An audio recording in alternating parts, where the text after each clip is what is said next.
Hvala za čas vaš. Cenim ga. A mi poveste, kaj ste tole prenesli? A že kar takoj? Ja, takoj me zanima. Ker če ne bom gledal na mizi in ne bom vedel, kaj je, in mi je nelagodno. Ja, okej. Ja, skratka, ko sem srečala eno gospo, ko je zelo talentirana psihoterapeutka jungovske vrste, pa ne smeva povedati imena, ker ne smeva delati reklame. Mi je rekla, da je ravno prebrala mojo knjigo in seveda Jungovci so močni na metaforah in je rekla, da se je prav spomnila metafore, da pravzaprav, kadar smo mi v stresu, nas v bistvu premetava, Ja. Ja, na razne konce in kraje. In potem, ko se stres neha, rabimo nekaj časa, da se pravzaprav poleže, predvsem pa zbistri pogled. Namreč to, da je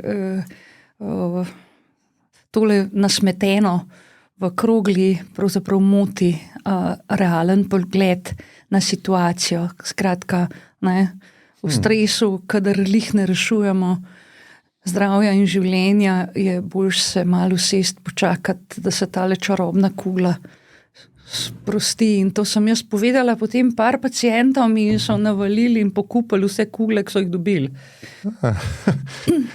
Zelo mi je blizu tole, kar ste zdaj povedali. Zdaj sem imel glih eno tako obdobje, kjer sem čutil, da je moj živčni sistem zelo raztresen ali pa bolj na udaru. In točno to, Ja, stanemo neracionalni. Ja, ne vidiš realno. Oziroma iluzija je... Pačeno je. Slika je popačena. In ravno tega se je potrebno v bistvu zavedati, ker nihče drug tega ne more narediti, razen mi sami. S tem, da seveda pa ves čas v tej moderni družbi doživljamo tak subtilen podpražni stres, ki se pravzaprav niti ne zavedamo, koliko je pravzaprav ta naš preživetveni del možganov prisiljen biti nenehno na preži in se izčrpavati. Če se pa naučimo brati, kaj nam sporoča, potem se pa lahko tudi zelo elegantno damo na, kot je rekla ena gospa včeraj na pregledu, senzorno dieto in se majčkeno umirimo in šele potem pravzaprav se odločimo za akcijo. Ja, enkrat mi je en gospod rekel, da glede meditacije, da je naša psiha kot neka ta luža v gozdu in bolj kot bomo mi s palco dregala, manj bo jasno, kaj je na dnu. In ko pustimo, da se usedlina poleže, takrat lahko jasneje vidimo. Ja, tako. Ja. Jaz sem zelo pristaš pravzaprav sprostitvenih tehnik, meditacije, česarkoli, pri čemer pa stojim na stališču, da si mora vsak najti svoj način sprostitve. Ker nekaj, kar deluje pri meni, bo pri vas, veste, kvečemu stres povišali in obratno. Se pravi, eno tako dobro preizpraševanje, kaj nas pomiri, kaj pa vznemiri, nas lahko tudi pripelje do tega, da najdemo en način. Veste, ker ljudje se sproščajo pri likanju, pri ribanju kopalnice, pri poliranju avtomobila, pri striženju trave, pri pletju vrta, pa je to enakovredno temu, da pravzaprav sediš v nekem položaju pa kličeš duhove. Je popolnoma vseeno. Gre v bistvu za to, kaj mi v telesu s tem pravzaprav sprožimo. A bi lahko začela midva čistko na osnovi osnov, kako bi vi meni opisali duševno zdravje? Ali pa katera psiha je zdrava? Pa kaj to sploh pomeni? Pa v bistvu njen invers. Kaj je nezdrava psiha? Torej, če govorimo o duševnem zdravju, moramo mi vedeti, da je to konstrukt. In najboljši opis tega konstrukta je meni ta dvojni model.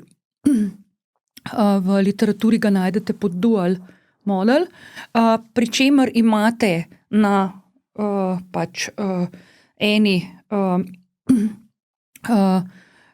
eni črti maksimalno izražene simptome, pa na koncu nič simptomov, potem jo pa preseka pravokotno druga črta, kjer imate spodaj izjemno slabo funkcioniranje ali kot v angleščini rečejo pač diminishing ali pa, ne vem, pač slabo funkcioniranje, slabo duševno zdravje, pa flourishing, se pravi cvetoče duševno zdravje. In s tem mi lahko dejansko populacijo razdelimo na 4 kvadrate. Ne, vsak kvadrant ima svoje značilnosti. In meni je všeč pri tem modelu, zato, da jasno opredelimo, kaj s katero metodo zdravljenja počnemo, ali pa tudi, kaj počnemo s kakšno metodo promocije in preventive.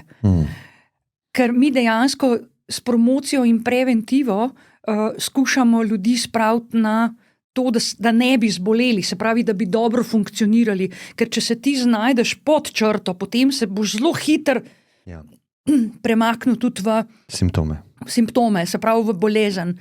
Hkrati pa pri tistih, ki so bolni, recimo pa za zdravljenjem, skušamo zmanjševati simptome, se pravi, ga premikamo sem, po možnosti pa še gor. Je pa dobro, da tudi tisti, ki je v kvadrantu tukaj, se pravi, funkcionira, ampak simptome ima. Ja, točno tako. Ja. Se pravi, ni nujno, da imaš ti simptome, pa si v bistvu slabega funkcioniranja, se pravi slabega duševnega zdravja. Kaj rečete funkcioniranje, a to mislite čistko vsakdanje stvari, kako se jaz najdem v družbi, hodim v službo, sem odgovoren posameznik, znam skrbeti za sebe, a o tem govoriva? Ne, greva čisto osnovno, a zjutraj vstanete, si vzamete nekaj za jesti, greste v zobe. Ja. Stuširati, probleč, potem pa pogruntati, da bi bilo mogoče še kaj fajn početi v življenju. Se pravi, recimo, sem sposoben... Neke zelo banalne stvari so to. A sem sposoben spodnji del Maslove hierarhije pri sebi nekako urediti ali pa poskrbeti za sebe? Točno tako je. Ja. To je funkcioniranje. Kaj pa simptomi? Kaj tukaj točno govoriva? Da se počutim slabo ali kako? Ne, da imate simptome in znake duševnih motenj. Namreč mi poznamo situacije, ko ima recimo nekdo halucinacije, pa nima psihoze. Redu? Ker se zaveda, da v bistvu... Kaj je realnost, kaj ni? Tako. Ja, se pravi, v bistvu lahko mi doživljamo, ali pa recimo, mi imamo cel kup ljudi, ki zaradi kompleksne posttraumatske stresne motnje doživljajo derealizacije in depersonalizacije. In recimo, bolj, ko se z njimi ukvarjajo, več bo tega. Manj, ko se ukvarjajo, manj bo tega. Ampak, če tega ne katastrofizirajo, da se jim to dogaja, bodo lahko popolnoma normalno funkcionirali. Kljub temu, da imajo resne simptome. Medtem ko pa po drugi strani, pa mi lahko rečemo, da smo upravičeni postaviti diagnozo duševne motnje šele takrat, ko imate vi simptome in ko ne funkcionirate, se pravi, ko ste na tej strani. Okay. To je v bistvu, se pravi, vi morate imeti za diagnozo duševne motnje, morate imeti simptome in mora biti moteno vaše funkcioniranje, vsakodnevno, to čist banalno funkcioniranje mora biti moteno. Zelo zanimivo je to, kar ste rekli, nekdo ima lahko halucinacije, ampak njegov odnos do tega zaznavanja je miren ali pa...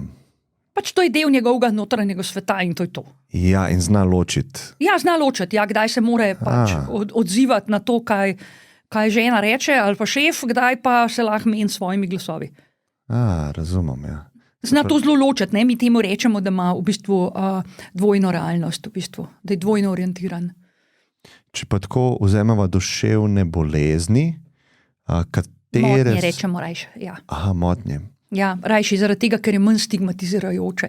Danes v boleznih rajš ne. Tudi ne govorimo o bolnikih, ampak govorimo o osebah z izkušnjo duševne motnje. To je najmanj stigmatizirajoče, čeprav je dolgo, ampak... Vse ima smisla, ja. Jaz tudi mislim, da ja, no.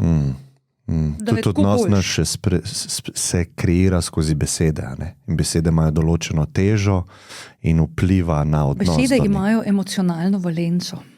Biti bolan pomeni nekaj slabega. Imeti izkušnjo je pa morda celo pozitivno, če ne na srečo, saj neutralno. Ja, zanimiv point, ja.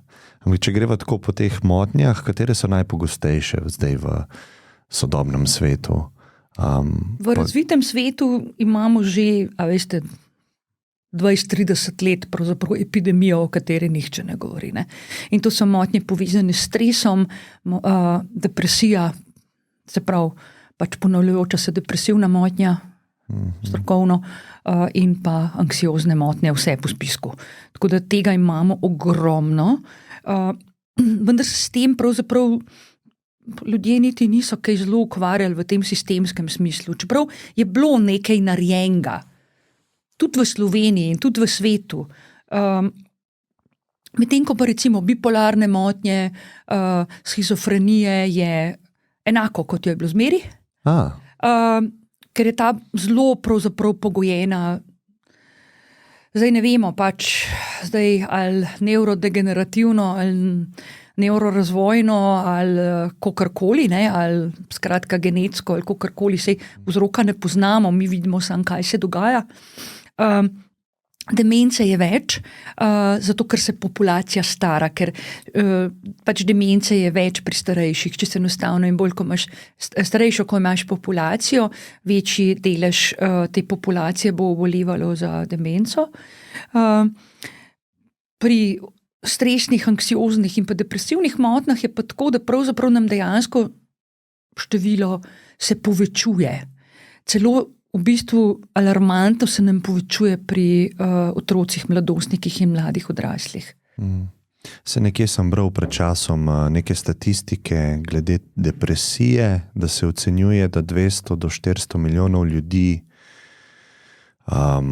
trpi za to motnjo, če lahko tako rečeva, ne? 5 do 6% populacije. A je to zdaj diagnosticirana stvar, ali so vključeni tudi tisti, ki večino časa se slabo počutim, če sem čisto iskren, ampak nisem pa nikoli šel do stroke, da bi mi to uradno pripisal. Podatki o pogostosti motenj izhajajo iz 2 modelov ocen. Ena je tako imenovana prevalenca zdravljenih, se pravi, mi gledamo, v kakšnem recimo deležu populacija obiskuje zdravstveno službo, ki je dolžna pač tudi beležiti obiske pa razloge obiskov in potem tudi o teh razlogih obiskov poročati. Se pravi, mi tukaj dobimo samo iz javnega zdravstvenega sistema v Sloveniji, ne dobimo recimo podatkov iz privatnih ordinacij in temu rečemo prevalenca ali pa incidenca zdravljenih. Ne? Incidenca je novo odkriti, se pravi prvi pregled zaradi nekega zdravstvenega stanja, prevalenca pa incidenca plus tisto, kar je že. Ne? Se pravi, kolikor je snega zapadli plus novo zapadli sneg, da si lahko predstavljate približno, kaj sta incidenca in prevalenca. Vendar mi vemo, ne, da je to samo vrh ledene gore. In koliko je pa dejansko tega v populaciji, se pa ugotavlja z drugačnimi študijami, te so pa populacijske študije, seveda nikoli ne pregledaš celotne populacije, ampak njen pač nekak delež, ne, reprezentativni, vzorec, in iz teh pač študij, ki v Sloveniji niso bile narejene. No, neke študije smo delali, tam smo bolj gledali pač pogostost določenih simptomov, ne pa same diagnoze. Ni bilo uporabljeno orodje, ki bi prav bilo za diagnosticiranje. To je v bistvu treba posebno orodje uporabiti, poslati, pač anketarja naučiti in jih poslati na teren k tej populaciji, ki si jo identificiral kot pač reprezentativno, in na podlagi tako zbranih podatkov pa dejansko lahko ugotoviš, kdo in koliko procentov populacije ima klinično izraženo recimo depresijo ali pa anksiozno motnjo ali pa karkoli. In pri tem tudi dobiš seveda odgovor, a so šli kdaj po pomoč ali ne. In zdaj nekako ocena je, da je nekje 5 do 6% populacije splošne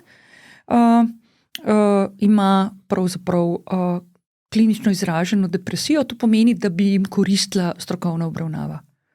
To ne pomeni samo malo slabo se počutim. A veste, to pomeni, da je dejansko, ne, da človek ne živi tako, kot bi pravzaprav bilo dobro živeti.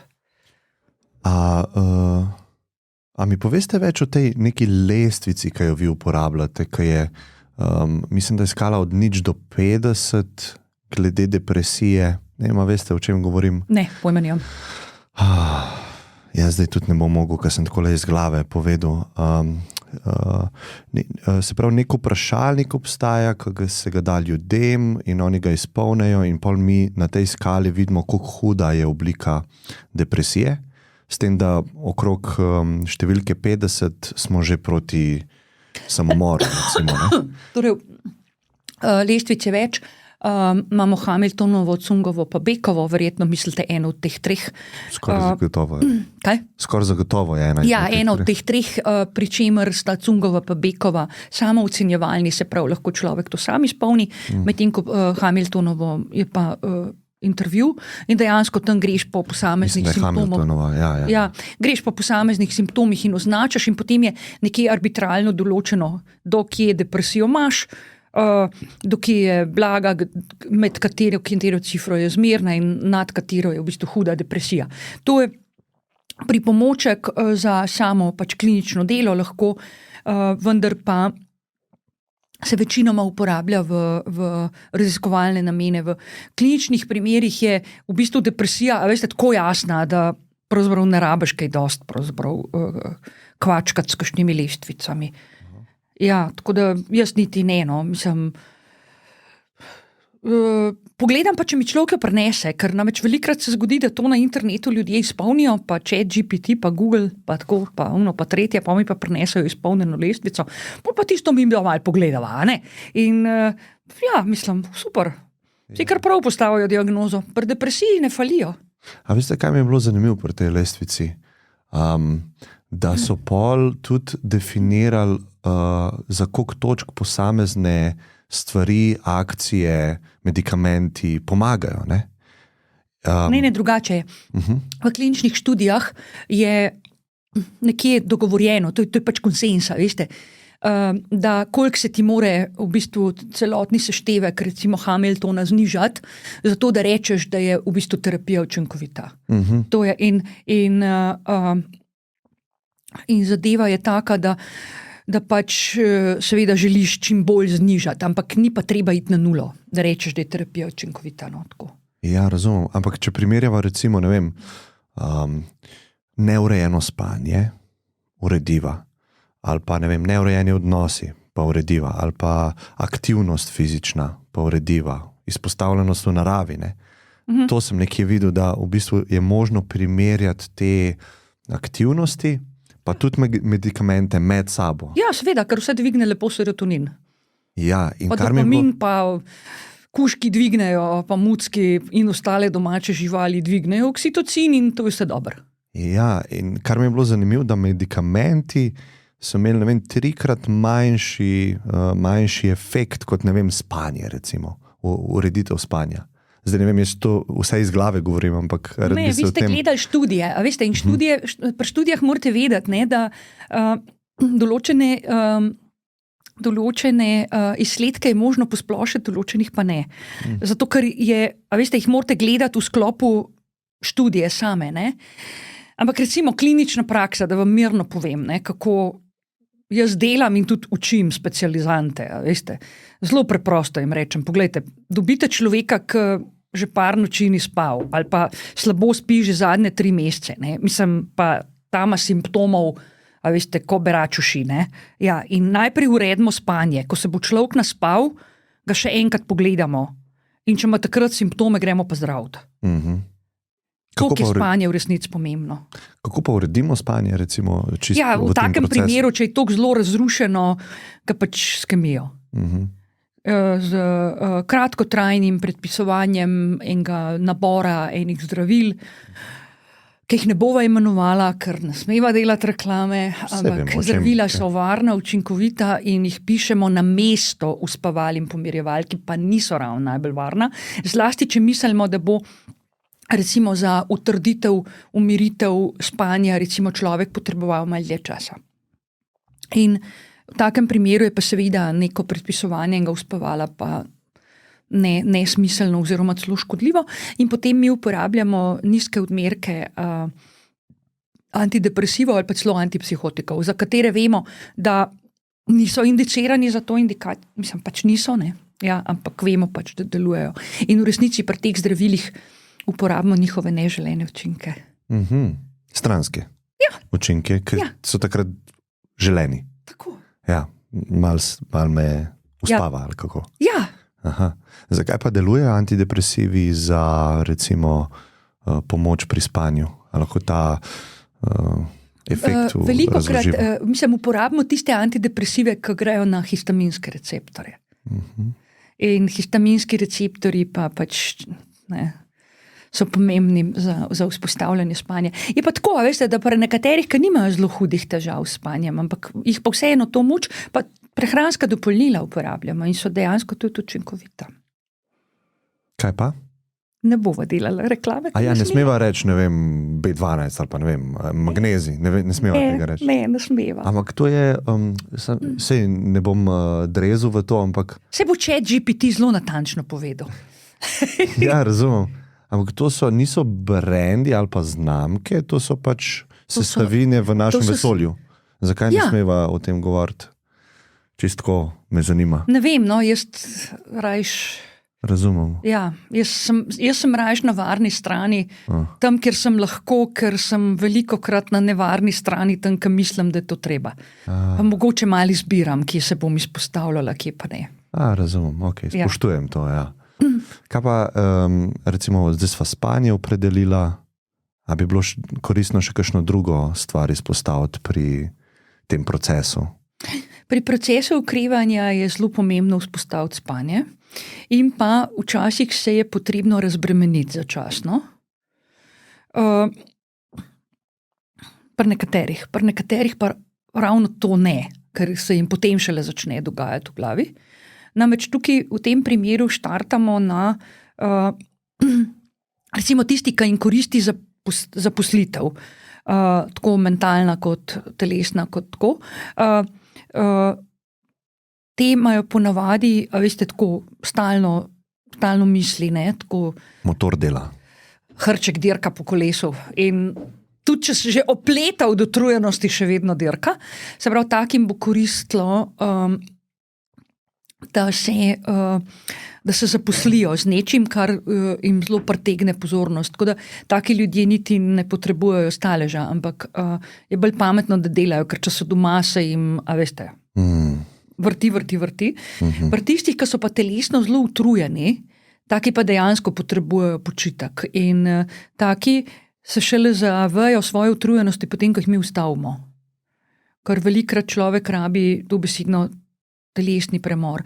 Je pa tako, ne, da, veste, če se človek daljše obdobje slabo počuti, potem je tudi marsikaj v svojem življenju opustil. In jaz velikokrat recimo vprašam, ok, v redu, se počutite, koliko časa se počutite tako slabo? Ok, zadnje 2-3 leta, v redu, zdaj mi pa povejte, kaj vse ste opustili v tem času. Pa kaj vse ste pripeljali v življenje v tem času. Zato, da malo presejamo to, kar se je nabrali, pa ločimo, ne. Tole ti je koristil, tole ti je pa fejst škodil, ne. In potem primerjamo to, kako je živel v času, ko mu je bilo slabo, pa kako je živel takrat, ko mu je bilo dobro. In to je spet damo na sito, ne? Ker lahko, da takrat, ko je živel dobro, pa se je dobro počutil, se je lahko morda spravil v to stanje. Ja. Ja, se pravi, tudi tisto odprej ne moramo brez nekega pretresa, kar prineste zdaj v našo strategijo za okrevanje, ne? In potem malo zberemo, kaj bomo od tega zbrali. In recimo, jaz velikokrat zberem tako v bistvu zmerno telesno aktivnost. Jaz sem res pristaš teh 12,000 ali pa 16,000 ali pa tudi 8,000 ali pa tudi sam 4,000 korakov. Tako pač stvar pač zmogljivosti posameznika. Zato, ker hoja, veste, hoja je nekaj, kar nam strašno koristi. Hoja je res hrana za možgane. Poleg tega je hrana za možgane tudi te fine, drobne stvari, ki jih delamo s prsti. zdaj pa zaradi mene šraufite v kleti, ali pa delite piškotke, pa nudelce, ali pa, ne vem, zlagite sestavljanko, skratka mene, ali pa štrikate, skratka karkoli, samo da je neki s prstki. Pa je rekel, a tipkanje, ne, na potipkovnici ne šteje, dragi moj. Šteje pa igranje inštrumenta. Ta je pa top iz tega naslova, če recimo imate inštrument, recimo, ki je tamle zelo prašen na kakšni polici. Kar v roke z njim, pa tudi, če bo vse hreščal, ja, bo zelo pomagal. So se mi pa recimo ljudje tudi lotili čisto na nov inštrumenta. Se spomnim ene gospe, ko sva se pogovarjali, kaj si je vedno želela, pa se nikoli ni mogla uresničiti, le pa 40 plus, veste. In ona je rekla, da se zmeri želela igrati orgle. Nekaj prav, ne? Pa probite, ne? Pa šla se učiti orgle, veste, čeprav orgle se učiti par 40 plus ni tako enostavno, ampak je dobila učitla in ja, kupila si je ene stare električne, ne vem kaj, skratka. Kaj pa lahko rečemo o odnosih? Te je pa strašno težko. Veste, tako, vse to, kar sva zdaj naštevala, se tiče posameznika. A veste, to lahko človek sam naredi. Aktivno spanje. Ja. Dejva mogoče malo drugače strukturirati zadevo, pa rečeva, kaj lahko še vse človek sam naredi. Ampak jaz bi tudi rekel, da odnose tudi sam. Ja, ne, odnosi niso samo od nas odvisni, za to gre. No. Gre v bistvu za to, da midva najprej zaokrožva, kaj je res v domeni posameznika. Ne. Recimo, jaz zelo spodbujam ljudi, da si sami pripravljajo obroke. In da si jih pripravljajo z ljubeznijo do sebe. Tako, meditativno. Pa zaradi mene tudi, če si skuhajo, veste, ričet za cel teden, sam nared si ga z dušo. Pa ga potem z užitkom pojej, ker si to prvoščil zato, da boš ti se dobro počutil. Recimo iz tega naslova je meni prav všeč ena skupina mladih fantov, ki tam dela v enem coworkingu. Skratka, ne, imajo pač, ja, in so se malo prenažrali ponudbe hitre hrane, ki je tam okrog na voljo, in zdaj so se zmenili, da vsak dan en skuha. In prinese. In prinese za vse, ja, in se pol prav zabavajo, ne. Kaj bomo pa jutri jedli, ne povem, ne. Ja, bo presenečenje. Ja, vedno je presenečenje in to pomeni, da mora tisti, ki je na vrsti, a veste, ali zjutraj zgodaj vstati, pa skuhati, pa prejšnji dan seveda to nakupati, ali pa prejšnji dan nakupati, pa potem skuhati, pa potem prinesti, pa pogreti, pa servirati. Za druge. Zdaj so šla v odnose tudi. Ne, v bistvu za sebe. Se hecam. Za sebe, ampak v resnici je tako, ne, a veste, da potem oni, ko so recimo 4-krat na teden, imajo ta žur, enkrat na teden grejo pa konkreten greh narediti ven, ne. In pol ti z greh prav paše. Ja, če pa to skozi ješ, ti pa ne paše več, no. Tako da recimo to je hrana, pol je pa še ena stvar, brloke treba pospraviti. Namreč mi se moramo v brlogu kolikor toliko v redu počutiti, pa tudi, če je to samo 3x3 metre naša lastna sobica v hiši, kjer je zastrupljeno ozračje, ampak mi imamo pač tisto sobico za sebe, če imamo pa svoje bivališče, pa še toliko bolje treba v bistvu paziti. No, zdaj sva pa že na odnosih, kot ste sam ocenil. Govorila sva o aktivnosti, telesne aktivnosti, spanje, telesne aktivnosti, hrani in pa bivališču. Urediti svojo okolico. Točno tako. Okay. Pospraviti svojo mizo, recimo. Pospraviti svojo omaro. Ja? Pomesti 10-letno svinerijo izpod postle. Ja, tistih 20 krožnikov, kaj je krog poisle. Naprimer, ja. S podganami vred, prosim iz sebe. Saj dajte v kuhno. Ja, dajmo, ja. Skratka, a veste, to je ta recimo element, ki je zelo pomemben. Dobro, potem recimo, kaj lahko morda še sami naredimo, recimo tudi pri prostorih, pa tam, kjer bivamo, pa pri teh stvarih. Recimo, če že ne moramo si prvošiti živali, si prvošimo saj rožo. Neki živga moramo imeti v svojem, ne plastične, prosim, čeprav ni z njo nobenega dela, pa jo lahko stuširamo prah z nje, ampak naj bo živa, pa je lahko taka, a veste, da je za lenuhe. priporočam orhideje, tiste čist navadne.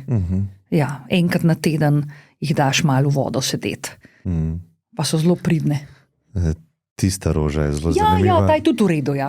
Ker v bistvu edino stvar, ki lahko zafrkneš, je, da jo preveč zalivaš. Točno tako je. Tudi če jo kdaj pozabiš, je vse v redu. Tako je, ja. Tako, ja. Ja, tako da ampak to, da skrbiš za neko živo stvar. Ne, da je nekaj živega. Ja. Da je nekaj živega in recimo jaz tudi ljudi spodbujam, da prinesejo take zelene rože v pisarne, zato da jim tudi boljši zrak dela. Te zelene rastline tudi izboljšujejo zrak. Ne samo, da je klima boljša, ampak tudi tako. Okay, no, zdaj sva to nekako predelala, zdaj pa če greva na odnose. Veste, odnosi so komplicirana zadeva. Vem. In prvi odnos, ki ga imamo, je odnos do sebe.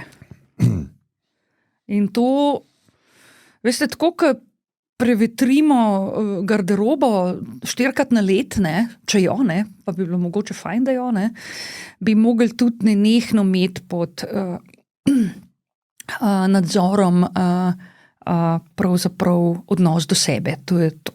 Tako. Ali pa seveda odnos do drugih, kolikor so nam blizu ali pa niso blizu, in pa seveda tudi odnos do sveta kot tazga. Tako. Skratka, odnosi so zelo komplicirani in mi se odnosov v resnici ne učimo. Mi se odnosov nasrkamo takrat, ko možgani sploh še niso zreli. Se pravi, mi dobesedno skopiramo tisto, kar vidimo. In to je definitivno potrebno korekcije kasneje v življenju. Pa ne zato, ker so nas narobe učili, ampak mi danes živimo v tako norem svetu, da recimo imamo zdajle enega starša, starega 30+, pa ima tamle otroka v vrtcu. A veste, ta starš je odraščal v drugačnem okolju, v katerega zdaj vzgaja otroka. Kaj ne zdaj? Ja, mislim, on mora izumljati. Sproti, ja. Sproti, kaj naj v bistvu svojega mladiča nauči, da bo preživel, ker to je naš osnoven nagon. Da mi skušamo potomce zaščititi, ker to je nagonsko, tukaj ni nobene etike, tukaj ni nobene morale, tukaj je čisti nagon. Mi skušamo potomce ščititi in jih skušamo čim bolj pripraviti na življenje, zdaj pa tukaj lahko fejst falimo ali pa ne, kar pomeni, da tisto, kar si dobil v mladosti, že zaradi spreminjajočega sveta zahteva redne revizije in dograditve. Tako da, ja, mislim, je kar pomembno. In to se ne tiče samo sebe, ampak tudi bližnjih, tudi marsičesa. No? Tako da je pa problem, seveda, dobro, odnos do sebe, ta je itak stvar nas samih, ampak odnos do drugih. Odnos je dvosmerna reč. In mi lahko imamo krasne namene in čudovite ideje in motive in vse, pa druga stran reče, nič ne boš. Jaz hočem tako. Ja, in je zelo težko pravzaprav ugotoviti, da ali moraš narediti kompromis, zdaj lahko je tudi mogoče dober zate, ali pa ni, ne? Ja. In odnos vzdrževati s kompromisom, ali pa iti, pa narediti prostor za koga drugega. A tukaj tudi govorite o, ne vem, ljudeh, ki si jih nismo zbrali, se pravi družina, pogosto je to, a ne? Družine pa sodelavcev si v resnici ne zberemo. No, sodelavce lahko, poznam veliko ljudi, ki so menjali službe zaradi sodelavcev. Ja, verjamem. Družina je pa malo drugačna stvar. Ne, družino pa fašemo in to fašemo, če imamo življenjskega sopotnika še njegove. Tako da fašemo 2 kompleta. Ja, zdaj prijatelje si načelno zberemo, dobro, lahko si zberemo tudi sodelavce pa šefe. Jaz mislim, da je to višek kariernega uspeha, da si lahko to zbereš. Da si zbereš, kaj boš delal, pa še s kom boš to delal. Tako, jaz mislim, da to več skoraj ne moreš v recimo nekem takem okolju pravzaprav doživeti. Zdaj pa seveda, če si pa zbereš, da boš delal pač sam, ne, da boš freelancer, potem pa zbereš sebe v resnici. A je to dobro ali ne? Včasih je lahko to še bolj boleče, ker se soočiš s tem prvič. Lahko je zelo očiščujoče in razvojno gledano fajn. Lahko pa človeka čist potovče. Ja? Tako, mislim, odvisen, veste. Pač kakšno pot peljemo. Zdaj, prijatelje si pa v bistvu zbiramo. Sam je pa tako, veste, mi si zbiramo ali pa nas zbirajo na različne načine. In ni treba, da so vedno najbolj pošteni nameni v zadju. Kaj tukaj imate v mislih točno? V bistvu včasih ljudje, ki znajo biti zelo karizmatični, pa zelo privlačni, pa zelo prepričljivi, pravzaprav vidijo naše pravzaprav potrebe bistveno bolj kot mi, ne? In potem nas na ta način skušajo okrog prinesti. Aha, izrabiti. Izrabiti, ja, točno tako. Razumem, ja, tako. Prej, ko ste omenili odnos do sebe, zadnje čase sem veliko razmišljal o eni ideji, ki je prišla do mene, in sicer o odgovornosti in o dveh tipih, zdaj bom tako ekstremno govoril, o dveh tipih ljudi. Eni ljudje gledajo na svet na način, da za njihovo situacijo je vzrok zunanji. Se pravi, krivci so drugi ljudje, krivci sistem, krivci je vesolje, Bog, recimo zunaj mene, obstaja nek razlog za moje slabo stanje ali pa slabo situacijo. To je en ekstrem. Drugi ekstrem je pa, za vse sem jaz kriv. Je pa to samo krivljenje. Ne? In ta koncept na zadnje čase ful tako veliko razmišljam o tem. Ne? In potem vidim sebe v tem in kako ima katerakoli stran ima svoje slabosti pa prednosti. A ne? Kaj lahko rečeva o tem? Ali pa kaj lahko rečeva o odgovornosti?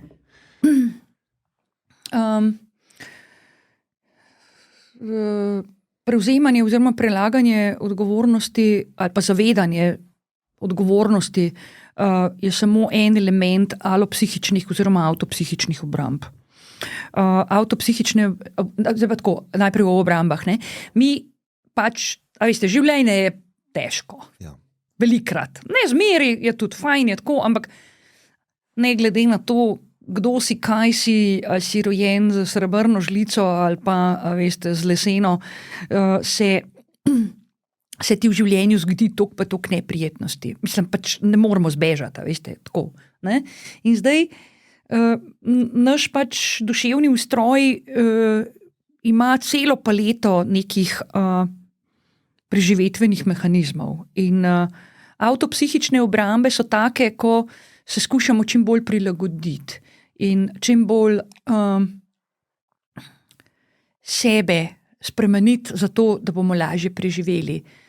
V takem primeru bomo nase vzeli krivdo, nase vzeli odgovornost, nase vzeli breme, nase vzeli vse, ker pol bo pa v redu, če bom pa jaz to naredil, pa bo pa v redu. Ne? A to je iz otroštva, se zdefinira v otroštvu to dvoje? Malo se tudi rodimo taki. Aha, ali bom nase krivdo dajal, ali pa bom na druge dajal. Ja, tako. Medtem ko pa, to je avtopsihična obramba, medtem ko pa je alopsihična pa taka, da posegamo v svet in ga hočemo spremeniti, da bo nam ustrezal. Alopsihična. Alopsihična. Alo. Se pravi, v tem primeru bom pa jaz rekel, ti si narobe naredil, ti moš popraviti, ti ne zrežeš dobro čebule, daj nauči se dobro zrezati čebulo, ne? Recimo pri avtopsihični bi pa bila, daj meni čebulo, ti jo ne znaš zrešati, bom jaz. Zdaj odgovor pa ne tiči v tem, kaj je bolj prav, ampak ali je človek dovolj fleksibilen. In jaz obožujem izraz v bistvu resilience, ne? Rezilientnost, ali mi jo prevajamo v odporna prožnost. To pomeni, da mi znamo na podlagi izkušenj in opazovanj ugotoviti pravzaprav, kdaj je ena in kdaj je druga bolj resnična? bolj ustrezna, bolj primerna, boljša preživetvena strategija. In recimo, če rečeva rezanje čebule, zdaj odvisen, če jaz želim, da se jo vi tudi naučite zrezati, zato ker se jaz zmeri zjokam zraven, potem bom ravnala tako, da bom dosegla, da jo te vi zrezali tako, kot jaz hočem. Če mi pa v bistvu mi gre na živce, ker se nočete naučiti, jo bom pa pač rezala jaz in potem v odnosu prevladuje, da kadar režemo čebulo, jo režem jaz. A razumete? Ampak to ni neka taka, jaz sem dala tak banalen primer, ko pravzaprav je eno ali drugo čisto okej. Kaj pa, če dam drug primer? Če pa dava kakšnega bolj drastičnega, recimo pijem, pa ne rečem si alkoholik, recimo pijem precej. In zdaj imam dve opciji, Jaz pijem itak zaradi tega, ker poglejte, kaj mi žena dela. Poglejte, kaj mi šef dela. Poglejte, kakšne travme sem jaz imel v otroštvu. Poglejte, kaj se mi je zgodilo, poglejte to. Ok, super. In potem jaz kot terapevt rečem, super, pri vseh teh ljudeh, ki ste jih naštel, ste zdaj še mene lahko preštejete zraven, kajti jaz vam bom tudi težila. Se pravi, tukaj alopsihična obramba nima nobene vrednosti. Je kratkoročna korist na račun dolgoročne škode. In ne bo pripeljala do pravzaprav nekega rezultata. Ker zakaj bi vi pili zaradi žene, če se lahko ločite? Zakaj bi vi pili zaradi šefa, če lahko službo zamenjate? Ja? Ja, sej, tega posameznika bi verjetno večina ljudi opisala kot ne živi v realnosti. Se pravi, on konstantno kreira zgodbe, ki podpirajo njega za tisti čas. Živi v vlogi žrtve. V vlogi žrtve, kar pa sovražim. Če kaj sovražim vlogo žrtve. No, ampak to je ta posameznik, ki vedno zunanje vzroke najde. Zunanje vzroke najdejo v 90% ljudje, ki so v vlogi žrtve, potem pa to ali izkazujejo kot pač, da se pritožujejo, ali pa kot jezo, ali pa kot se pravi aktivno ali pasivno agresijo. Tistih 10% je pa mogoče naučenih, ki mislijo, da je tako prav, zato ker se je pač tako doma delali. Tako da vlogo žrtve jaz mrzim. Če kaj mrzim to, zaradi tega, ker iz tega ne bo nič pametnega. Tukaj ni rešitve, tukaj se vi aktivno odrekate moči in preživetju. A veste, to je preživetveni nagon, ki je smiselen za čist kratko obdobje, ko je res fejst hudo, a veste, preživljate raka, vas kemoterapirajo, se prepstite kot ovca, razumete? Kar bo pa bo, to ima smisel tam. To tam ima smisel, ampak recimo, če pa rečeva, nekdo pije, pa se pritožuje, če cel svet ima razlog za to, da pije, zato ker je cel svet tak, pa ker je njegova usoda taka, pa ker je to, kar je kar je tret, v bistvu to pa dolgoročno. A veste, to je tako, da bi se človek odločil narediti psihološki socialni samomor. Sicer še vedno hod po svetu, ampak za moje pojme živ mrtvec. Kako pa tazga človeka, sej tukaj vidim, da je velik izziv, kako tazga človeka sploh obravnavati v praksi, Zato, ker on dela akcije v življenju in samo on lahko drugačne akcije dela, ampak to šele, ko bo videl, da ni v realnosti s tem, ko sebe vse odgovornosti v večini primerov odreši ali pa ne vidi. Ja, ne vidi. V bistvu je tako, da take ljudi je načelno v bistvu zelo težko obravnavati. Ker oni pač ne morejo, a veste, ne morejo drugače. Tako je prav, tako je. In potem pač seveda mu ponudiš alternative. Jaz vseeno rečem, pejte mogoče na par ur psihoterapije, pa probite mičken prej izprašati ta svoje stališča. Ker problem je, da so ta stališča preveč utrjena, premalo fleksibilna. In potem se mi zdi uspeh že, če samo v kakšno mejčkano področje vnese mečken fleksibilnosti, ker potem ima saj tam mal občutka, da živi, no? In taki ljudje se pol, recimo, če doživijo neko tako zadevo, kjer jim je nekje nekaj malo boljš, pol tistega uprimejo, ampak s časoma pa tudi pokvarijo. In potem je težko, no? Tako, ker recimo ali so to grozen neresni, ali pa to grozen začopatijo, da pa, ne, če nisem najboljši, pa se pa ne splača s tem ukvarjati in jaz sem itak zamočil življenje s tem, ker sem šel pred 30 leti študirati, kar sem začel študirati in take stvari. Skratka, ampak to jaz sem zamočil, to ni ta oseba, o kateri jaz govorim. Zamočil, ker sem poslušal starše, da so mi rekli, Okay. ne. Ja, razumete? Se pravi, to je že konc, ne. Z mojim življenjem je konc. Ampak tako, ne, in recimo ponovadi se tako skuša, da dobi eno drugačno izkušnjo. In lahko, da se jo uprime, ni pa nujno, veste, lahko jo skvar. Ja, ker tam, ne, na recimo pevskem zboru so pa tudi eni, ki mi niso všeč, pa skratka, najdejo isto zgodbo. In v takem primeru jaz pač pošteno razložim, lejte, gospod, gospa, jaz vam ne znam pomagati, jaz tega ne morem, to je pač vaša odločitev. Vi ste se odločili, da boste pač živeli slabo. Ne? In rečem pač, ne več pridati. Mislim, to slišati je kar lahko ekstremno, ne, težko. Težko je, a veste, težko je. Vi ste se odločili, da boste slabo živeli, ne? Ja, vi ste se odločili. Taka oseba, ki recimo v tem stanju drugi so krivi, ne, drugi, je to tako, jaz sem se odločil, da bodo drugi krivi, sorry. Vi ste meni dali zdaj odgovornost, ne? Jaz se ne morem sprejeti. Ne? Jaz sem se odločil, ne, nisem se jaz odločil. Ja, ampak v bistvu se je človek odločil. Ja, jaz se strinjam. Mi se odločimo tudi, če se ne odločimo. No? To je odločitev. Seveda. In recimo ena od stvari, ki jaz ljudem recimo dam vedno za narediti, kadar so takole, a veste, kad vidim, da so odločitve problem, jaz rečem, da vam naredite novajo za sprejemanje najboljših lastnih odločitev. In to je ljudem strašno težko, veste, lastno odločitev sprejeti. Razumete? Ja, pa recimo, je prišel gospod, recimo, k meni te zgodbe ni v knjigi. Ampak in je imel vprašanje, a ne se loč, a ne se ne loč. Ja, pismo, kako pa ne jaz to vem, ne? Kaj nimam pojma, ne? Ampak jaz vam bom povedala metodo, kako se boste vi približal najbolj svoji odločitvi. In naloga je bila, da naredi pač razpredelnico status quo, odločitev, plusi pa minusi, pa ponderji enega, ponderji drugega, na koncu pa računica, ne?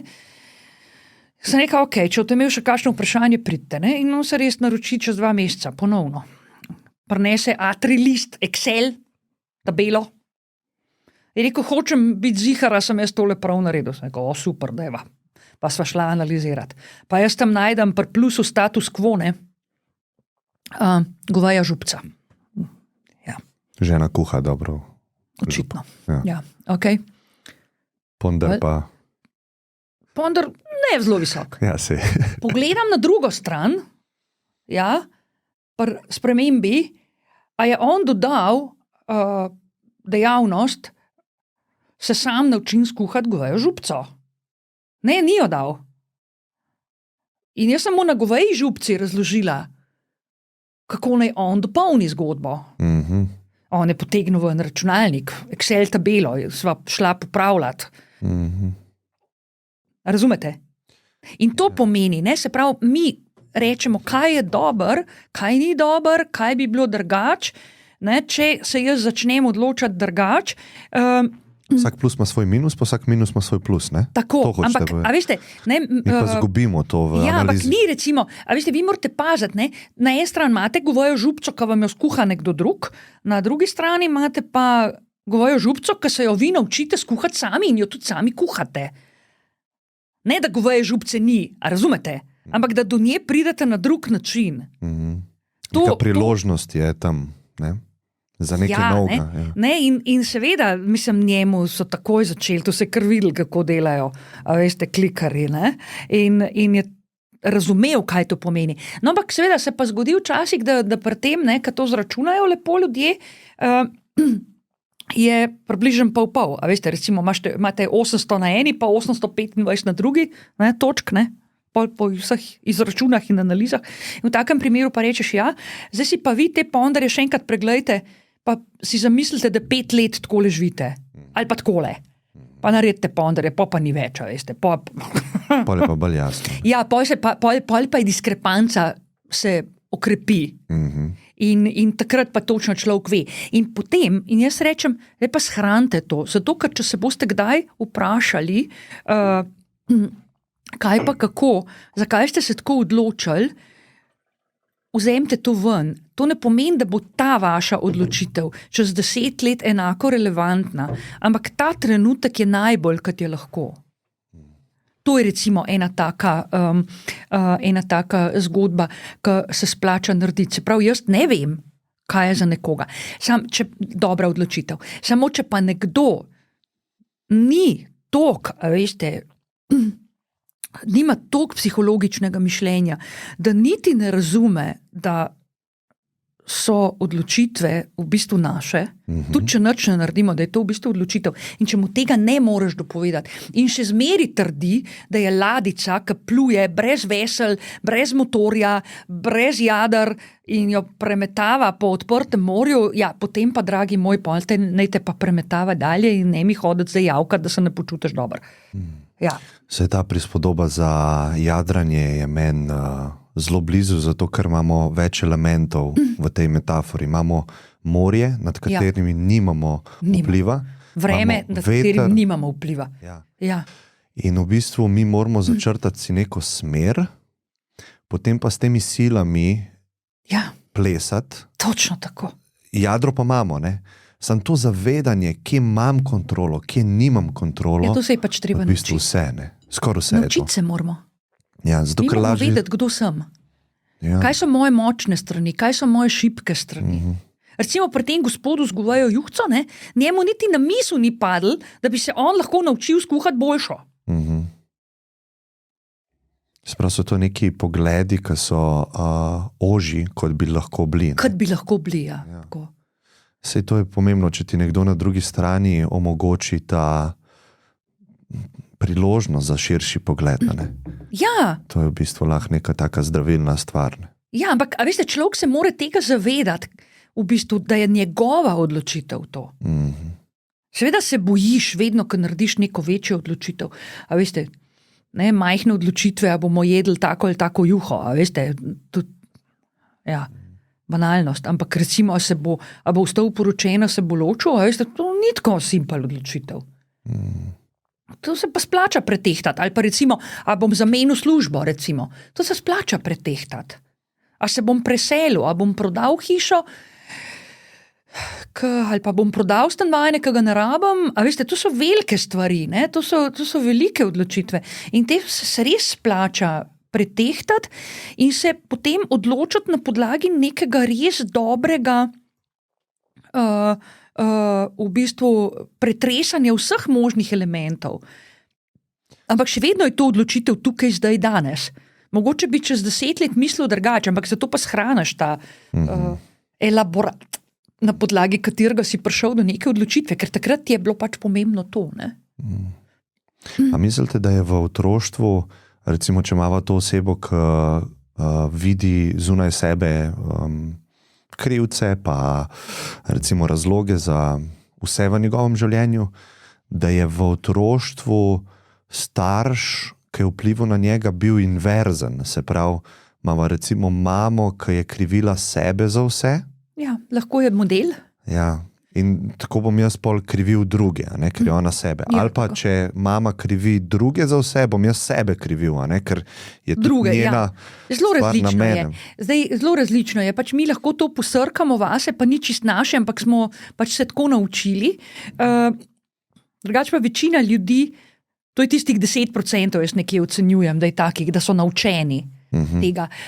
Medtem ko pa večina je pa pravzaprav izšla iz ali skrajne mehkobe, se pravi, so bili res izjemno zaščiteni preveč so bili Ujčkani, ja, in so itak vse drugi poskrbeli, se pravi, jaz pričakujem, ne, da drugi poskrbijo zame, ali pa jim je bilo v življenju na začetku, ko so bili še ranljivi in bogi in bi bilo treba poskrbeti zanje, pravzaprav prepuščeni nasilju, trpljenju, pomankanju,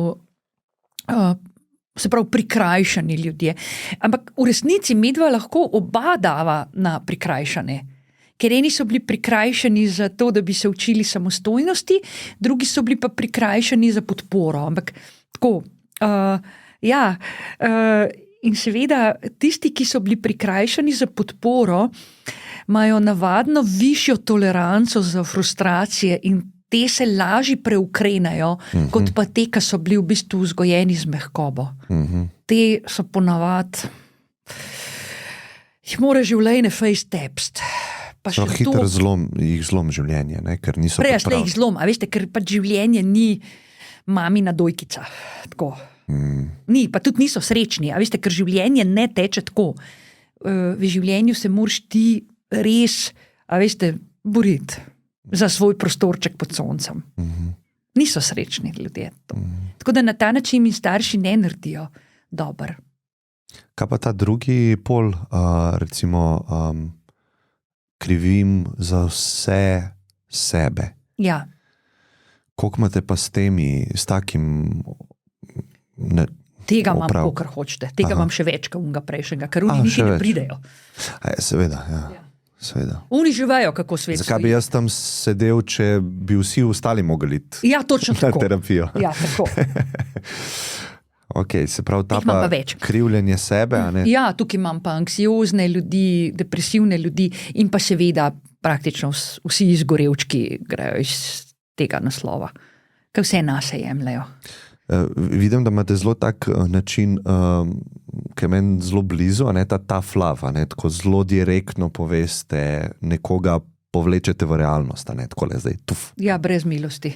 To mi že celo življenje dela težave, na eni strani, po drugi strani me imajo pa tisti ljudje, ki me imajo radi, pa izjemno radi, zaradi tega, ker pri meni je vedno fakti bruti. Realnost. Fakti bruti, ne, dejstva. Ja, dejstva, ja. Dejstva ne moramo. Je pa tako, ne, recimo, jaz sem zelo hitro ugotovila, da psihiatrija je ena taka, veste, zvrst medicine, a veste, to ni tam, a veste, ne, rezanje kože, a veste, in še vseh ostalih organov. Ni fizika. Ampak je nekaj drugega, a veste, ali pa ni recimo izvajanje neke preiskave, pa potem interpretiranje izvidov. A veste, ti se s človekom bolj pravzaprav povežeš. In seveda prej moraš človeku tudi pravzaprav začeti malo pamet soliti, ne? In ne moreš verodostojno pamet soliti, če ti sam tega ne upoštevaš. Težko, ne? Ja, mogoče nujno potrebno. Ja, in jaz mirno rečem, lejte, se meni tudi to težave dela. Ampak vem, da se splača potruditi. Ampak ta način, veste kaj, hotel sem vas vprašati, nekoga, ki sebe že tako in tako krivi, pa potiska navzdol, pa ves tovor sveta si daje. A ta način tudi deluje? Seveda. Še lažje. To so najboljši pacienti, te se maks potrudijo. Še preveč se potrudijo, včasih moraš ustavljati. To sem mislil, treba je zamenjati pol ploščo, ne? Ne, ustavljati jih moraš. Prav prepoveš jim. Zdaj pa dost. Zdaj pa na bolniško. In je ful težko. Recimo, jaz sem imela pred novim letom eno zdravnico na pregledu, lušno. In sem rekla, okej, ne. Seveda, ona to ne, ona da mora biti močna, ne. In sem rekla, okej, potem pa grejo za 14 dni. Na bolniško, ampak striktno, 14 dni mir dati. Evo, to je še uspela sprejeti, ne? Kar več pa skoraj ne. Ja. Kaj pa je delala 14 dni, kaj ste ji priporočali, da dela? Se nekaj ne se pač sproščati, šla je malo na obiske, pa malo to, pa malo uno, ampak skratka, ni, ker se je ustavila, je šele začutila, koliko je v bistvu utrujena, pa spala prej ni, pa sva spanje zrihtale. Skratka, to sva naredila v teh 14 dnevih. Pa je šla pa delati, ne? Itak, ne? Ker je pač ona smatrala, da 14 dni pa res maks dovolj, ne? In je prišla prejšnji teden in rekla, zdaj pa razumem, zakaj ste mi rekli, da rabim daljšo bolniško, evo, gremo. Ja, ampak en teden, ona je mogla biti 14 dni doma, en teden je morala biti zdaj v službi, seveda, ker če si 14 dni odsoten, pa še prazniki so mlili, te itak vse počaka, ker nihče ne prevzame. In zdaj pa v bistvu rekla, zdaj pa rabim. In to ni prvi zdravnik, ki mi je to naredil. Pa zdravnik, to vrago, pa se moraš vendar vedeti, kako ti funkcionira telo, pa duša. Tam sem slišal, da je kar velik rejt moten v tem poklicu. Zelo je stresen. Zaradi tega, ker mi mislimo, da nam se pa to ne zgodilo, ker to je naša preživetvena strategija. Pa mi mislimo, da znamo, pa mi mislimo, da zmoremo. Pa nas pa v to utrdi še leta in leta in leta, ko nam ta mehanizem izvrstno funkcionira. Namreč že sam študij medicine je tak, da v resnici zelo preveri, a si ti dobro energetsko opremljen ali ne. Se pravi, ker ti študija na vzdržu v resnici, če ne boš dobro energetsko opremljen, ker je pač študij naporen. Se študij ni težek, veste, študij medicine ni težek. To bi se lahko naučil v bistvu poprečno inteligenten človek, sam ne v tako kratkem času. Mi smo skozi v bistvu napora je velik dela časa. Velik napora, velik dela, velik energije ti vzame, ker imaš izjemno malo časa. Dobro, zdaj študij recimo organiziran drugače, ampak recimo jaz se spomnim za 3. letnik, kaj smo mi imeli. Tako smo imeli, pač take rotacije predmetov. Kaj se je zgodilo? Recimo bil petek, dopoldne smo imeli vaje, pred vajami si imel kolokvij, če nisi kolokvija naredil, nisi mogel biti na vajah, če nisi bil na vajah, nisi mogel ne spiti. Popoldne, druge vaje, petek, ja, spet, pred vajami kolokvij in če nisi naredil kolokvija, razumete? In potem si prišel domov in si imel kolokvij v soboto. Nam so dali kolokvij v soboto, ker ga fizično ni bilo mogoče dati v noben dan v tednu. Ker je bilo vse zapolnjeno. Vse je bilo zapolnjeno. In to je bilo takrat, ko je bil še 5-letni študij, zdaj je na srečo 6, a veste. Tako da je teh norosti upam, da malo manj. Ampak tako je to izgledalo. In dejansko, jaz sem prišla domov iz teh vaj, nekaj pojedla in se šla učiti za kolokvij v soboto zjutraj in potem sem si 3 ure navila in jih dala v kastrole, zato da slučajno ne bi zamudila kolokvija, ker sem se učila tam do 5 zjutraj. In potem, ko sem prišla s kolokvija domov, sem šla spat in sem spala do ponedeljka zjutraj skoraj. Ampak to je tako, kad ne sliši se mi zdravo. Ne, ampak tako zgleda, veste, in potem, recimo, to se je tudi spremenilo do določene mere, recimo. Ko sva bila specializanta s mojim življenjskim sokotnikom, je bilo tako, ko so bili dopusti, 3, mi se cel teden nisva videla, ker je bil ali eden dežuren, ali drug dežuren, ali pa oba. In takrat je bilo še tako, veste, se je to tudi spremenilo na srečo. Prišel si v soboto zjutraj dežurat, si dežuril soboto, si dežuril nedeljo, si do ponedeljka zjutraj, v ponedeljek zjutraj si naredil ponedeljkov šiht in si šel domov.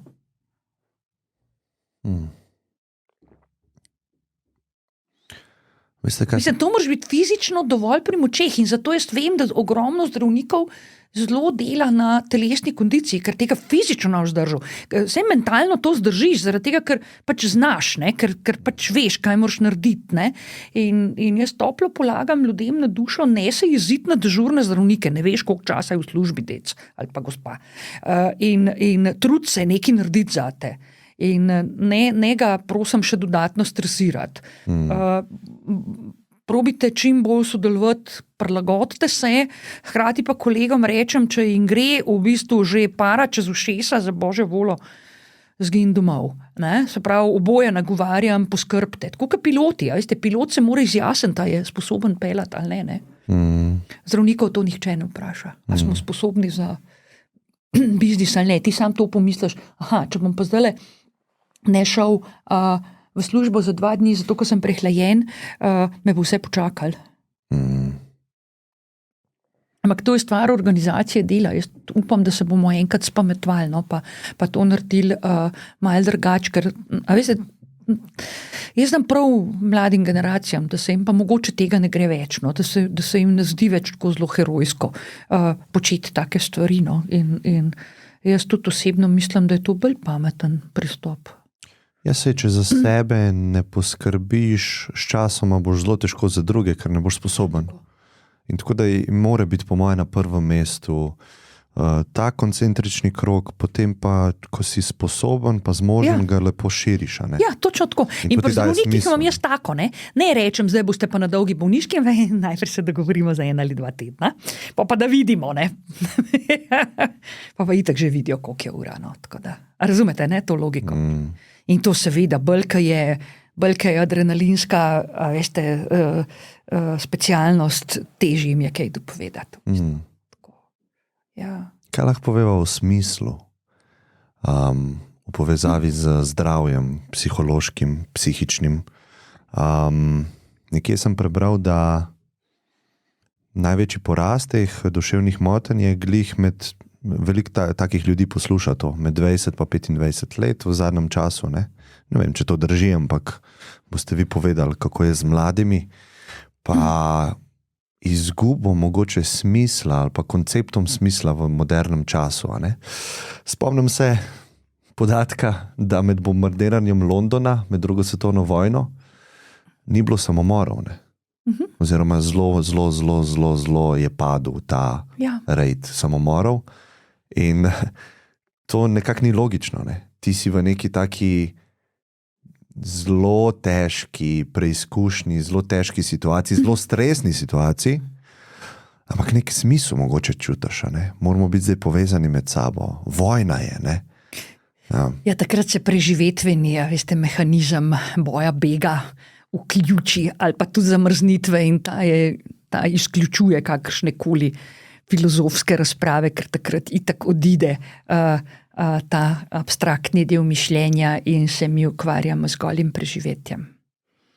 Se pravi, to, da mi ljudi spravimo v hud stres, pa da se zaradi tega ne bo izkazovalo samomorilno vedenje, ne pije vode, ker jih obremenimo še veliko bolj. Zlasti pa potem s posledicami. Kot smo že rekli, ja, okej. Ja, ni abstraktnega, v redu. Če jaz tole naredim, ni abstraktnega mišljenja. Človek dela matematične napake, človek nima smisla za humor, človek pravzaprav ne razmišlja v smislu, ta del se izklopi, ker je preživetvena strategija. Ampak to je dobro, da ne razmišljaš v smislu, ne? V principu zelo dobro za tiste trenutke. To je... Ne, nasplošno tudi mislim. Ne, ravno nasprotno. Meni tukaj zelo pomaga Galimberti. Tu je en filozof, ki se ukvarja z mladimi, z moderno družbo, jaz ga obožujem. Kako iz severne, ime? Umberto Galimberti. Galimberti, bomo polinkali spodaj, Ja, dajte, nihilizem in mladi imamo prevedeno, pa besedo imajo mladi, izjemen mislec. In jaz naženem, ko dobim kakšne, dobro, se otrok pa mladostnikov prosim ne zdravam, da ne bo kdo rekel, da delam reklamo, da jih zdravam, ampak imam pa mlade odrasle, se pravi 18+, ko tudi pridajo starši, pa uno, pa tretje, ko vsi obupani. So starši, vsi obupani, ne. Ja, in potem jih naženem, oboje, brat, nihilizem in mladi. A res? Ja, in jih opozorim, da je prvo poglavje zelo težek, ampak pol naprej ne se prebijajo čez njega, si knjigica je zelo tenka. Namreč ta knjiga, ki sem jo jaz dobila pred leti v roke, se je to išlo že leta nazaj,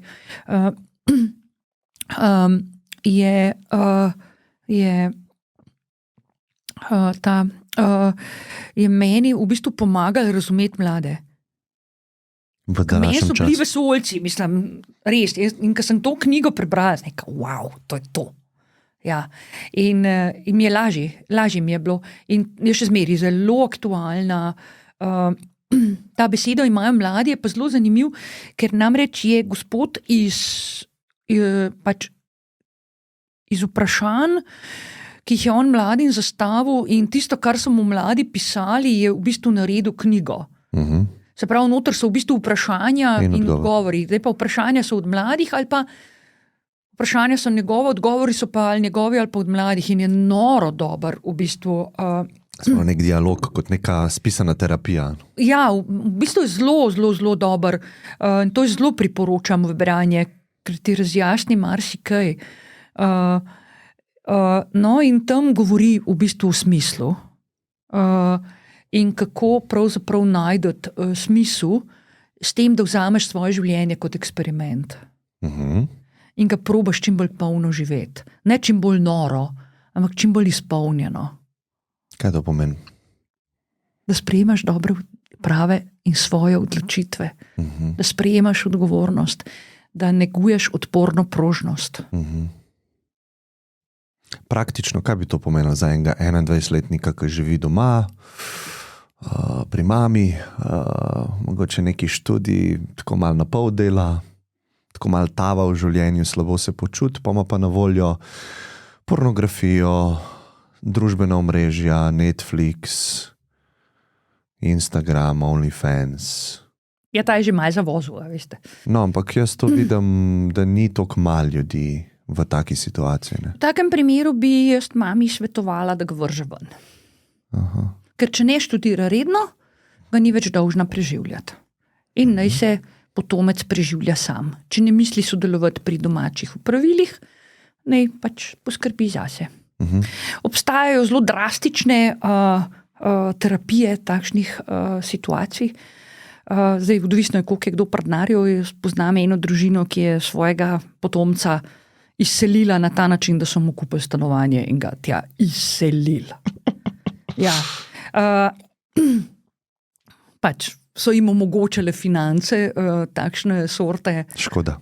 Kaj? Škoda, da so jim omogočale finance. Ne, pa vse so rešili problem. Ja, no, ker mali je še zmeri hotel hoditi domov na kosil, pa je mama rekla ne. Okay. In drug drastičen primer je pa bil, ko pa niso imeli to grozen velik, financ pa vsega drugega in je pa sta starša res, ampak a veste, problem je v tem, ker starši pokleknejo, ker so premehki, ampak tam pa nista bila nič premehka, namreč imela sta možnost, da se preselita na pač domačijo od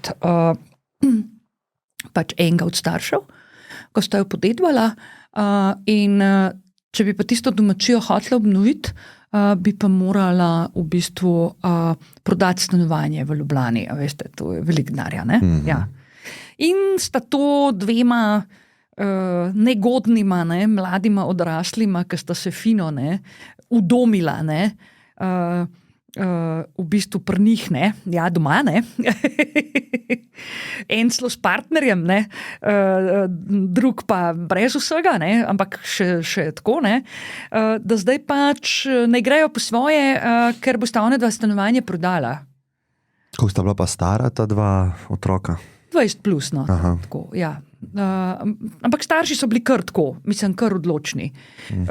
In celo eden je bil tako, da je bil invalidsko upokojen zaradi pač enih zdravstvenih težav, drug je pa v bistvu še delal. Ampak ne zelo deleč do penziona, pa penzion ne bi bil res neki velik. In to je tak pretres naredili pri teh mladih dušicah, treh, a veste, ker to so bili 3 pol, kaj?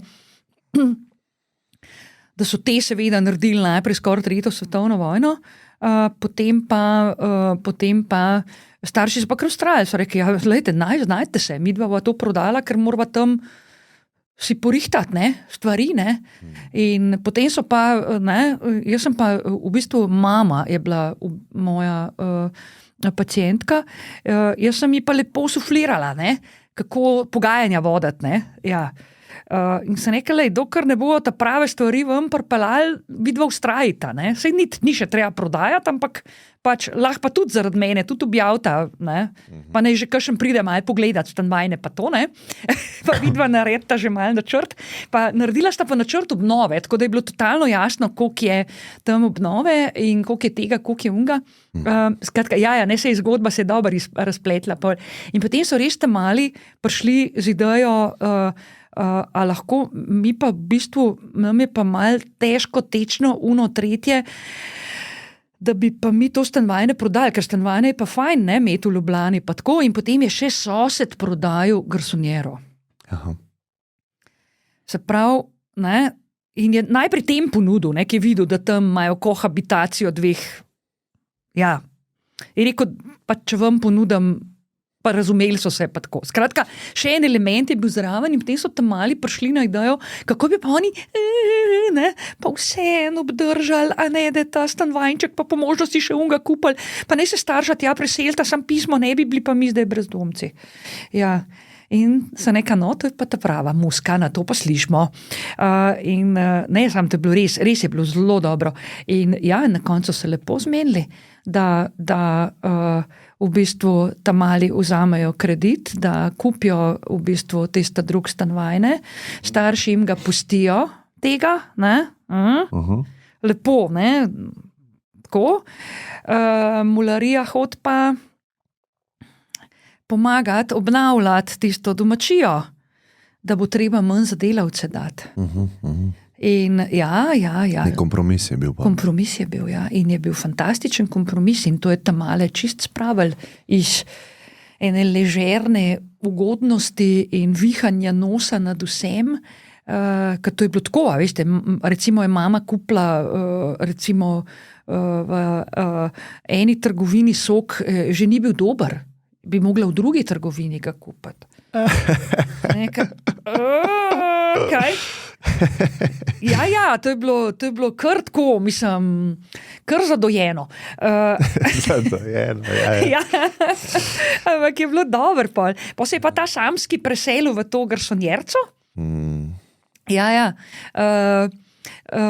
In potem so imeli pa dogovor, ko bo končana obnova, tam tizga pač, ne, bojo pa prepisali stanovanje. Tako da, ja, je bilo kar. Ja. So fino financirali, a veste? Ja. Ampak je bilo na harta, veste to? Ja, si predstavljam, ja, da je nek način življenja, vse, kar poznaš, potem pa pride ta krukar, ne? Ampak to je življenje, ne? To je realnost. To je realnost, ja. Mi smo veliko na tej oddaji govorili točno o tem, pa mladi nas sprašujejo, ko imamo še nek drug format, ko smo trije podobno stari kot jaz. In je dostakrat vprašanje, kdaj je to doma, pa tako ne. Čim prej. Torej, moje stališče je čim prej. Čim prej, ja. Čim prej, ja.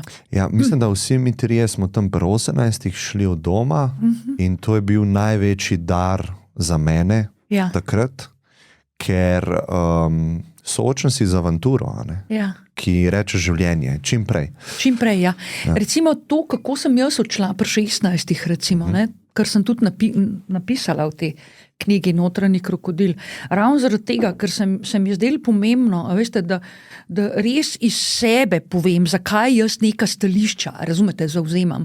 Recimo, dobro, čeprav pri 16 hit ni za naše okolje.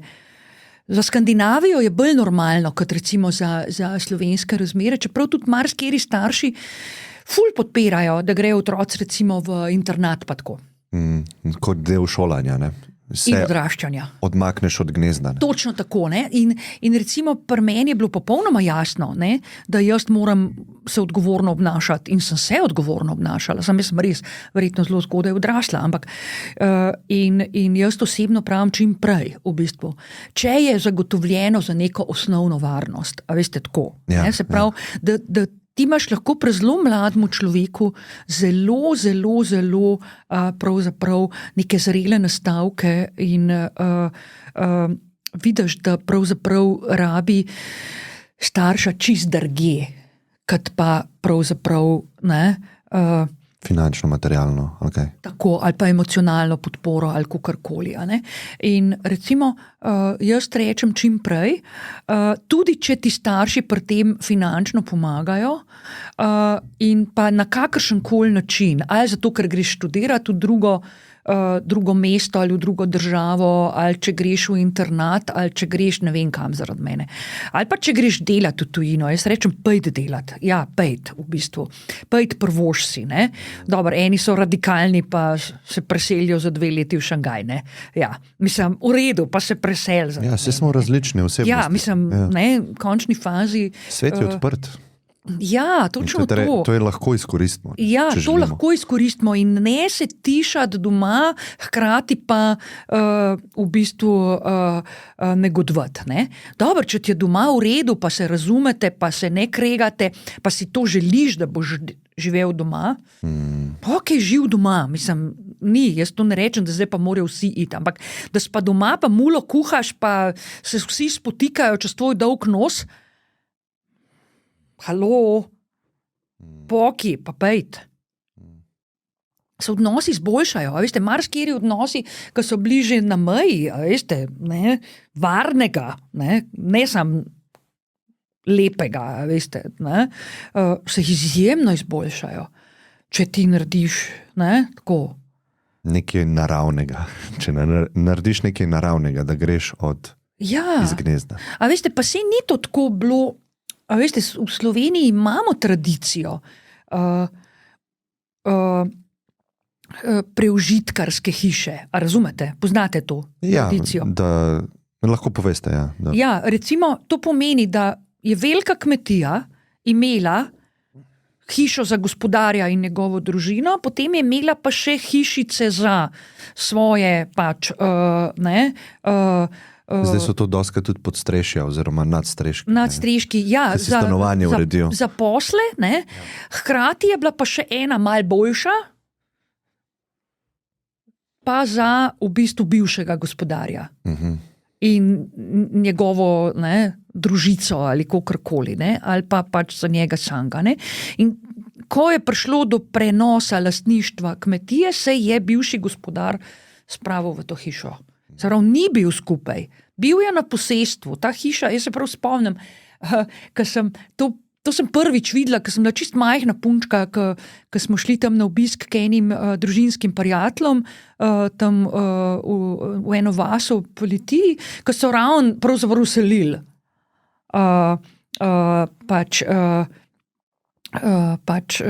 Gospodarja pa njegovo ženo, ko so mu malo še narihtali tam, pa tako pa porihtali.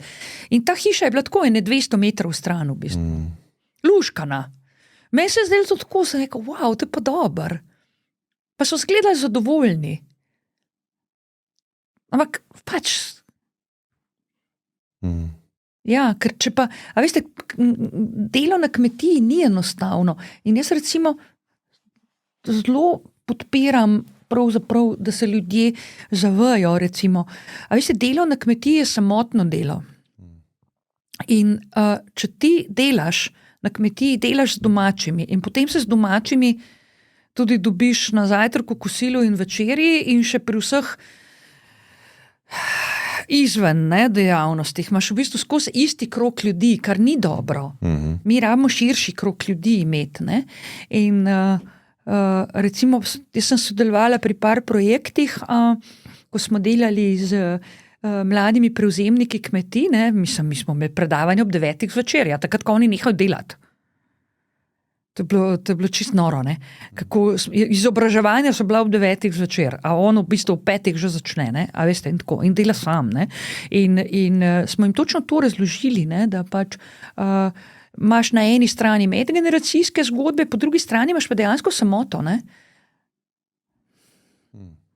In transformacijo in tako. Skratka, je kar veliko pravzaprav tega. No in kaj svetujem, recimo, ko pride kdo na kakšno tak posvet, ali pride včasih kakšna mama, ali pride včasih kakšna žena od kakšnega mladega kmeta, reče. Dejte tisto preužitkarsko zgodbo narediti, pa naredite si bivališče vsaj 200 metrov stran, da se navte skozi en drugega v bistvu motil par čisto samo, ali pa se preselite, pa hodite na kmetijo v službo. Se pravi, to je tvoja služba. Ti zjutraj vstaneš, greš v službo, oddelaš svoje, greš domov.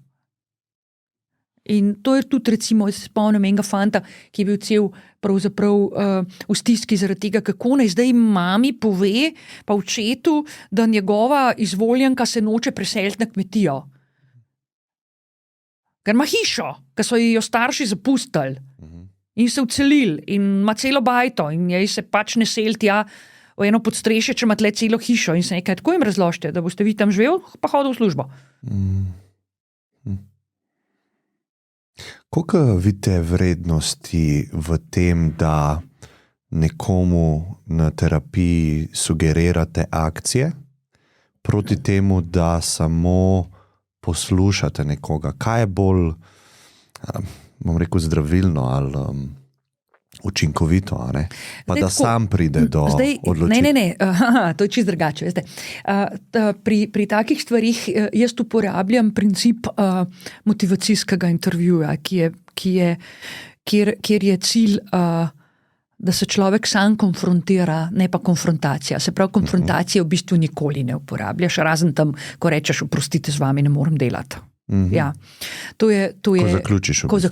Ko zaključiš in tudi poveš, da pač, ne gre. Ne? Prav, konfrontacija je v bistvu tam, kjer jaz postavim mejo. Drugače pa nikoli ne sugeriram, ampak pomagam razmišljati. Ampak vem pa, kam iti. Kako pa to veste? Iz njegovih odgovorov. Aha. Iz tega, kako razmišlja. In če že kaj v bistvu sugeriram, rečem, a ste kdaj razmišljali pa v kakšni taki rešitvi? Ali pa recimo, jaz sugeriram na tak način, tako kot recimo danes, ko vam razlagam primere. Recimo, jaz poznam primer, ki se je pa takole v bistvu pa dobro razpletal. Ampak in potem zraven dodam, to ne pomeni, da morate vi isto narediti. Jaz želim samo to, da midva razširva polje, kjer iščeva rešitve. Ne? In ker recimo, zakaj pa to rečem? Zato, ker me veliko ljudi prej samo pozove, a ste že imela kakšen tak primer, kakršen je moj, in jaz rečem ja. In potem hoče vedeti, kaj se je pa zgodilo. In potem jaz pač povem, pač ustrezno, da se ne da ugotoviti, kdo je to bil. In jaz pa sugeriram, v bistvu, jaz pač eno zgodbico povem. Zato je tudi ta knjiga polna zgodbic, zato ker jaz dejansko z zgodbicami operiram. Pa to ni nič narobe, a veste, to ni nič narobe. To pomeni samo, da ljudje si ne morejo predati izkušnje drugmu, ker pač se o tem ne govori, pa tudi ne prideš v stik s takimi specialnimi situacijami, ampak sem samo jaz vmes kot medij, ker iz osebe A v bistvu prenesem izkušnjo do osebe B, pri čemer seveda nobenega nisem silila, da mora nekaj narediti. A veste, jaz bom recimo vam zaropotala samo, če bo vaše življenje ogroženo ali pa vaše zdravje ogroženo. To pomeni, da vas bom pospremila na urgenco ali pa poklicala urgenco, če bom videla, da pač stvari so, a veste, take, da je vrag vzel šalo, ali pa recimo bom poklicala policijo, če vidim, da je vrag vzel šalo, razumete? Takrat bom jaz tudi konfrontirala človeka, da je pač treba, ali pa takrat, ko bom postavila mejo. No? A veste, ampak še tam bom povedala, da je meni to težko, ampak da pač to moram narediti. Recimo mejo postavljam tudi tako, naprimer, ko vidim, da mi nekdo mrcvar študij, a veste. In jaz rečem, poglejte. Kaj pomeni to? Mrcvar študij? Mrcvar študij, a veste, to pomeni, da ne študira, pa ne more, pa hoče zdravniško potrdilo, da ni mogel, pa uno, pa tretje. In jaz že vnaprej povem, 2 leti vam na ta način kupam. Potem boste mogli pa nekoga drugega najti za opravičila, ker jaz, če rečem, 1. leto imamo težave, 2. leto tudi, imamo težave, ampak 3. leto, oprostite, ga ni. Ampak to pomeni, da jaz že napovem. Naprej mejo. Ja. Mejo, povem vnaprej. 1 leto, pišem vam prvič opravičilo za fakulteto, da niste izpolnili pogojev, da rabite pogojni vpis ali pa da rabite ne vem kaj, skratka. Ja, 1. leto, ampak sem rekla, 2. leto imate, da naredite vse, da greste redno študirati, ker potem z moje strani opravičila več ne bo. In jim čist mirno povem, rečem, to pač ne, veste, v redu, razumem zdravstvene težave, razumem to, razumem uno, ampak pač vsi ljudje niso za študirati, pika konc. Pač niste za v šolo. Če vam 2 leti pauze ni dovolj, pač nisi za v šolo, sprejmi to, pa je delati. Ja, ker če pa, a veste, nekdo mrcvar, faks, do 36. leta, lepo vas prosim, no. Ja, pač ni za v šolo, no. Ja. Notranji krokodil ste omenjali prej? Ja. Dajte mi več povedati o tem.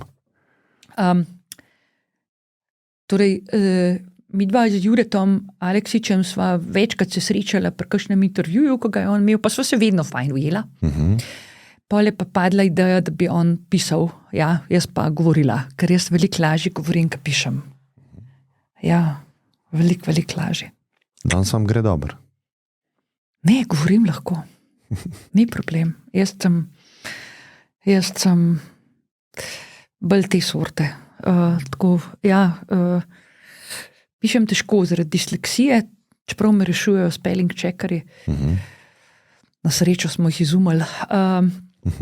Ampak, veste, bolj sem šola napisati strokovne, resne vsebine, tako, veste, tako strukturirane, tako, citiranja, tretje, to mi gre fantastično. Medtem ko pa pri govoru se pa lahko prilagodim in ker pač delam s pacienti zelo veliko, pač govorim lažje. Ker se moram prilagajati vsakemu sogovorniku in se tudi prilagodim, čist lepo.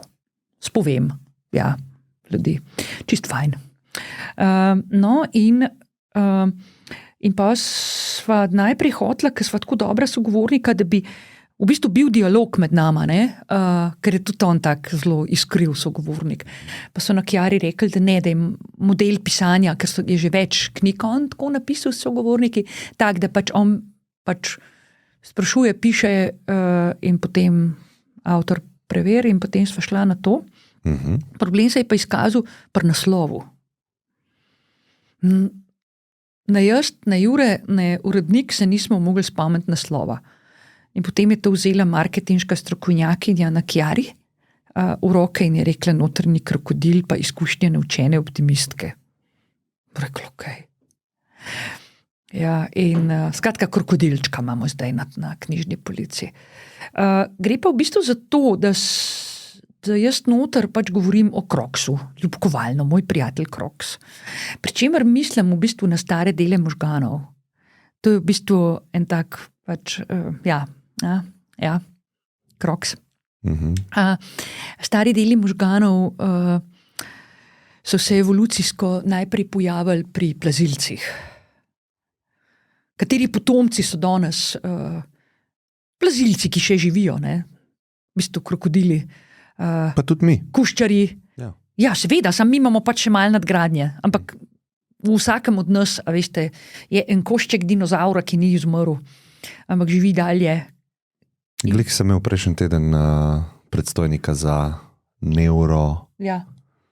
Zdaj sem malo pozabil, ampak je prenesel prav možgane in sva šla delček po del. In je povedal, kje so plazilski. Ja, to je to, veste, najlažje si je tako predstavljati, da pač en del možganov imamo mi, en tak zelo pomemben del, ki nikoli ne spi, ki je ves čas na preži in ves čas skrbi, da naše telo dela, tako kot je treba. Ta del skrbi za utrip srca, za to, da imamo pritisk v redu, nas opozori, če smo žejni, skratka, ni da ni, veste, ta skrbi za naše blagostanje, skrbi za nadaljevanje vrste, skrbi za to, da smo varni, razumete? Prek strahu? Preko odziva, boj, beg, zamrznitev. To, kar sem vam prej pokazala. Tako se to zgodi. In takrat, veste, to so naši preživetveni mehanizmi, to je strašno pomemben del možganov. In ta pomemben del možganov nam ves čas nekaj razlaga, ker je nenehno na preži, ker skozi skrbi za nas. In je v bistvu naš prijatelj. Če ga bomo pa zanemarjali, bo pa začel ropotati. To ne pomeni, da bo zdaj naš sovražnik, ampak hotel bo, da ga slišimo. In to bo naredil zelo brutalno, da ga bomo slišali. In jaz tukaj razlagam pač, kaj vse se dogaja in kako pravzaprav je ta del možganov pomembno upoštevati in biti z njim v ravnovesju. In uravnovešen človek je tisti, ki ima moderne možgane, se pravi nove možgane in krokodilčka prijatelja. Da si prijatelj s tem delom sebe. Ja, v bistvu, da se ga zavedaš in tako, ker namreč zelo veliko ljudi ima tega krokodilčka čisto zatrtega, tudi dihant ne sme, eni pa ga spustijo sketne in zagospodari v njihovem življenju. Ja, zanimiv koncept. Bomo tudi polinkali to vašo knjigo. Bilo mi je res zanimivo, da smo začela s tem,